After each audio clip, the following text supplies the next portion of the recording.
जय श्री राम जी। श्रोताजनों, आज की हमारी वार्ता का विषय जीवन और उसका उद्देश्य को जानने और समझने में आप सभी श्रोताजनों का हार्दिक स्वागत एवं अभिनंदन है। जीवन और उसका उद्देश्य। जीवन का आभास प्रत्येक एक प्राणी को होता है, भले ही वह इसे समझ पाता हो या कि नहीं। ठीक उसी प्रकार प्राणी मात्र हर पल किसी न किसी उद्देश्य के पीछे भागता रहता है, जिस इसमें ही उसका जीवन समाप्त हो जाता है। जबकि जीवन का अपना मूल उद्देश्य जो होता है, प्राणी मात्र को उसे समझकर क्रियान्वित करने की आवश्यकता होती है, तब जाकर उसे जीवन के मूल उद्देश्य को परिपूर्ण करने के संदर्भ में कामयाबी मिलती है। सबसे पहले जीवन क्या चीज है, उसको जानने समझने का प्रयास करते हैं। इसके बाद जीवन का मूल उद्देश्य क्या है और उसे कैसे प्राप्त किया जा सकता है, इस बात को जानने और समझने का प्रयास करेंगे। जीवन केवल सांसों का चलना या जैविक क्रिया नहीं है, बल्कि यह अनुभवों, भावनाओं और चेतना का अनमोल संग्रह है। दार्शनिक और मनोवैज्ञानिक दृष्टिकोण से जीवन एक अवसर और यात्रा है जो हमें खुद को समझने और दुनिया को महसूस करने का मौका देता है। यह जन्म से मृत्यु के बीच का सफर है, जिसे आप अपनी सोच और कर्मों से अर्थपूर्ण बनाते हैं। यह एक कोरा कागज है जिसे आप अपने सपनों, प्रेम और अनुभवों के रंगों से भरते हैं। जीवन हर पल हमें कुछ नया सा सिखाता है, जिनमें सुख, दुख, सफलता और असफलता इसके मुख्य सबक होते हैं। जीवन स्वयं कोई अर्थ लेकर नहीं आता। प्राणी अपने कर्मों, सृजन और लक्ष्यों के माध्यम से उसका अर्थ स्वयं गढ़ते हैं। जीवन में प्रेम, सहानुभूति और दूसरों के साथ साझा किए गए रिश्ते ही जीवन के अस्तित्व को सार्थकता प्रदान करते हैं। जीवन एक सीखने, ज्ञान अर्जित करने की यात्रा है, जो गलतियों से सीखने, सुधरने और बेहतर प्राणी बनने का अवसर प्रदान करता है। यह एक ईश्वरीय उपहार है। कर्म क्षेत्र और आत्मा की यात्रा है। आप समझिए कि यह एक पाठशाला है, विद्यालय है, जहां अच्छे कर्म और कर्तव्य पालन के माध्यम से प्राणी अपने चरित्र का निर्माण करता है।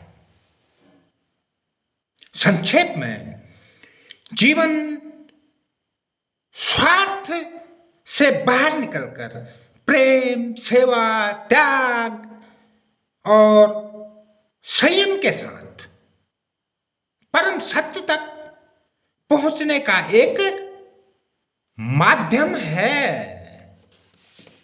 वैज्ञानिक दृष्टिकोण से जीवन डीएनए और आरएनए अर्थात डीऑक्सी राइबोन्यूक्लिक एसिड और राइबोन्यूक्लिक एसिड की एक रासायनिक और भौतिक अवस्था है, जो ऊर्जा का उपयोग करके स्वयं को बनाए रखती है,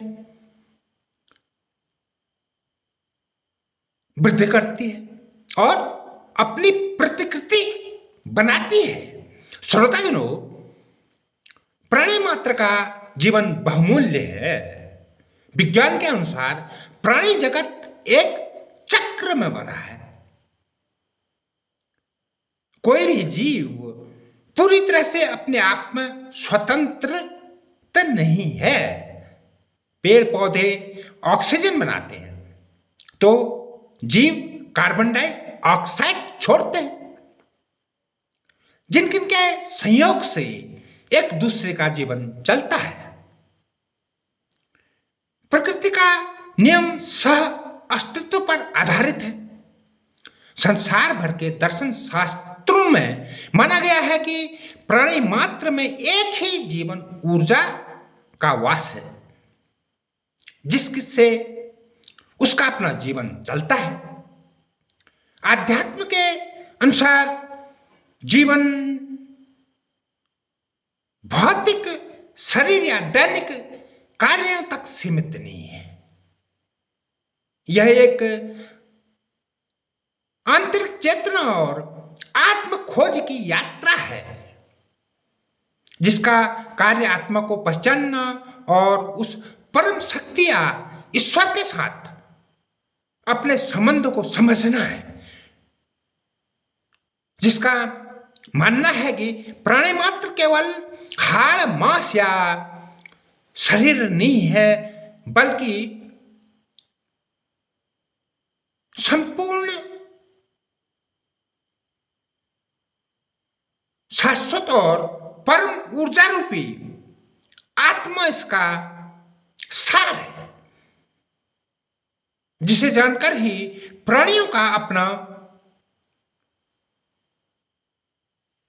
उद्धार होना आरंभ हो सकता है। आध्यात्मिक जीवन का अर्थ प्रत्येक एक कार्य को पूरी जागरूकता और संयम के साथ करना होता है। आध्यात्म जीवन को लालच, अहंकार और वासना से मुक्त होकर जीने के लिए प्रोत्साहित करता है।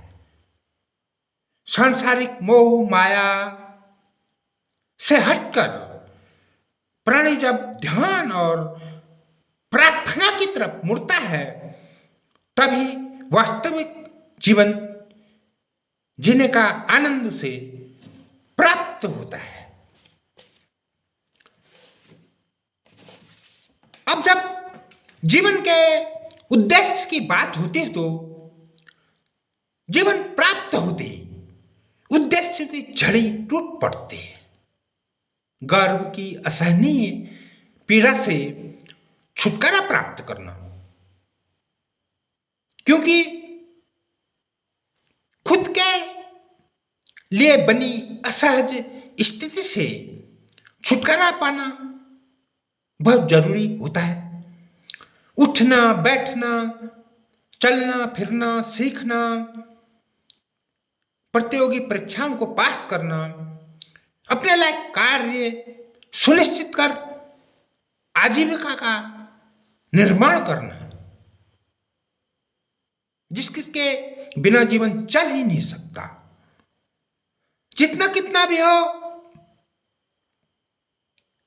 अच्छे से अच्छा जीवन चलाने हेतु रात दिन जुटा रहना, बच्चे पैदा कर उनके लिए भी अपनी तरह उपरोक्त सभी प्रक्रियाओं में दौड़ना आदि आदि पल प्रतिपल पढ़ने वाले उद्देश्य मनुष्य की ही भांति थोड़े बहुत बदलाव के साथ प्राणी मात्र के होते हैं।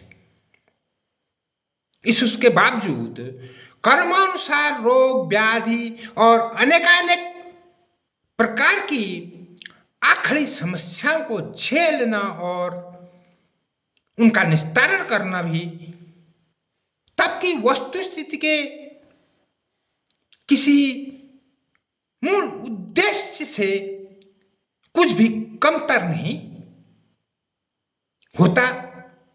तो श्रोताजनों, ऐसी वस्तुस्थिति में प्राणी मात्र को अपने जीवन के मूल उद्देश्य का आभास तक नहीं रह जाता, जबकि उपरोक्त सभी उद्देश्य जीवन चलाने हेतु अति आवश्यक होते हैं। फिर भी मूल जो उद्देश्य है, जिस किसके लिए न जाने हम कब से भटक रहे होते हैं, 84 लाख योनियों का एक चक्र बताया जाता है। हम न जाने कितने चक्रों में घूमते हुए फिर से जन्म प्राप्त कर जन्म होते होते अपने मूल उद्देश्य को भूल बैठते हैं, जबकि मृत्यु के नजदीक पहुंचते पहुंचते हम फिर जब कब कुछ भी इस उस दिशा में कर पाने के लिए असमर्थ हो जाते हैं, तो हमें तब अपने इस उस मूल उद्देश्य का आभास होकर अनेक प्रकार की पीड़ाएं प्राप्त होती हैं। तब तक हम दुष्कर्मों में रत, खुद को बड़ा बनने में खुद का जीवन गंवा बैठते हैं। ऊपर वाले किसकी दुनियादारी इतनी बड़ी चढ़ी है,